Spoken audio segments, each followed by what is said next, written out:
मंदिरों का सोना सरकार ले रही है लगभग 2000 किलो। ये बात मैं 2018-19 की बता रहा हूँ। तो मैंने कहा ये तो ठीक नहीं है। मतलब हम आप जैसे बात करते हैं वैसे ही हमसे बोला। तो बोले क्या किया जाए? मैंने कहा एक एप्लीकेशन कोर्ट में डालते हैं, मंदिरों हमारे मंदिर का सोना आप क्यों ले रहे हो? तो हमने एप्लीकेशन डाली और ये मेरी पहली पिटीशन थी 2019 में टेम्पल से रिलेटेड, जिससे मुझे बहुत कुछ सीखने को मिला जो आगे है। और शायद उसी पिटीशन का नतीजा है कि जो मैं इतना बोल पा रहा हूँ, आप मेरे साथ बैठे हुए हैं। वो तो हमने रुकवा लिया कि 2000 किलो सोना मंदिरों का सरकार नहीं ले पाई, वो मंदिरों के पास रहा। लेकिन सरकार का अपना एफिडेविट उसी केस में क्या कहता है, वो चौंक जाएंगे आप। उस एफिडेविट में सरकार कहती है कि जी इसमें कौन सी नई बात है, आज आप मेरे को 2000 किलो किलो कर रहे हो। 1977 से लेकर 2019 तक 15 तक के आंकड़े उसने बताए थे, हम 5 लाख किलो सोना तो ले चुके हैं। सरकार का एफिडेविट कह रहा है कि आप 2000 किलो हमें लेने से रोक रहे हो और हम 5 लाख किलो सोना आज तक केवल तमिलनाडु के मंदिरों से ले चुके हैं। जी बाप रे बाप। ये मैं नहीं कहता, मैं आपको दिखाता हूँ ना, ये हिंदू का आर्टिकल है, आप इसमें देख सकते हैं। 5 lakh KG of the gold सरकार ले चुकी है। सरकार ले चुकी है। एक राज्य तमिलनाडु, सिर्फ तमिलनाडु और तमिलनाडु के मंदिर, तमिलनाडु के मंदिर। ठीक, फिर मुझे ये सुन के तो फिर मैंने लगा कि ये तो मतलब सरप्राइज क्या रहा कि जब मैंने अब इसको स्टडी करना शुरू किया तो तमिलनाडु सरकार ने दूसरे केस में, वो एक केस फिर हमने और किया, उसमें उनका एफिडेविट था कि मंदिरों की व्यवस्था को लेकर के, तो बोले मंदिर तो चल नहीं रहे हैं। और उनका दूसरा एफिडेविट क्या कहता है कि तमिलनाडु में 11,999 मंदिरों में एक शाम पूजा नहीं होती। 12,000 मंदिरों में पूजा नहीं होती, एक बार होती है। एक बार होती है। ये कह रहे हैं उनके पास इंफ्रास्ट्रक्चर नहीं है।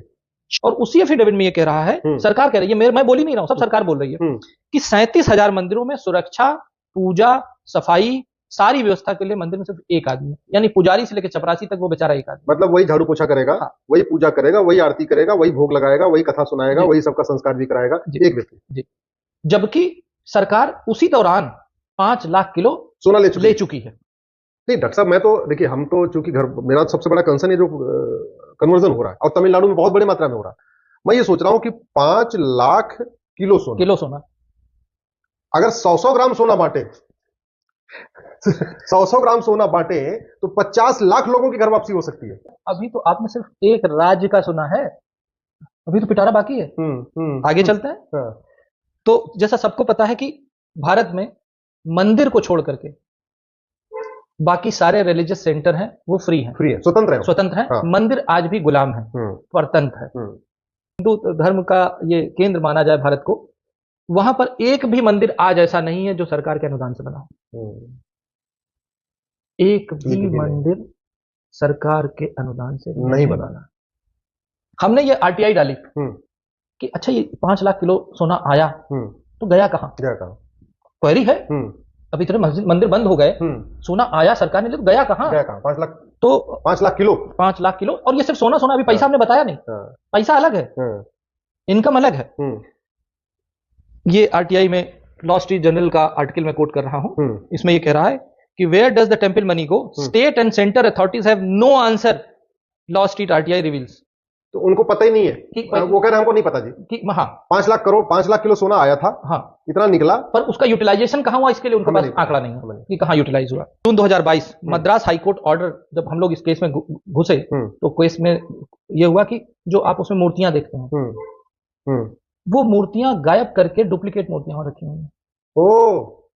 क्योंकि सोने से ज्यादा महंगी मूर्तियां हैं, सालों हजारों साल पुरानी मूर्तियां हैं, उसको गायब करके उसकी डुप्लीकेट रखी गई। जब ये मामला उठा गया तो 40,000 मंदिरों की फॉरेंसिक ऑडिट का ऑर्डर दिया है हाईकोर्ट ने 2022 में। फॉरेंसिक, क्योंकि हमें पता ही, हम तो पूजा कर रहे हैं ना, हम तो मूर्ति की असली की कर रहे हैं कि नकली वाली जो रख दी गई उसकी कर रहे हैं। ठीक, 60 सालों में आजाद भारत में किसी भी मंदिर जो सरकार कंट्रोल करती है उसका कोई ऑडिट नहीं हुआ। लेकिन क्या आपको पता है कि पूरे भारतवर्ष की जीडीपी में हम कितना कंट्रीब्यूट करते हैं? भारत की जीडीपी में हम एक ऐसा अकेला धर्म है या धर्म संस्थान है या वो न्यूक्लियस है, सनातन धर्म मंदिर हमारे जो मंदिर है जो भारत की जीडीपी का 2.35% कंट्रीब्यूट करते हैं। ये मंदिर इकोनॉमी से सरकार को मिलता है, 2.35%, लगभग 2.5% हो गए।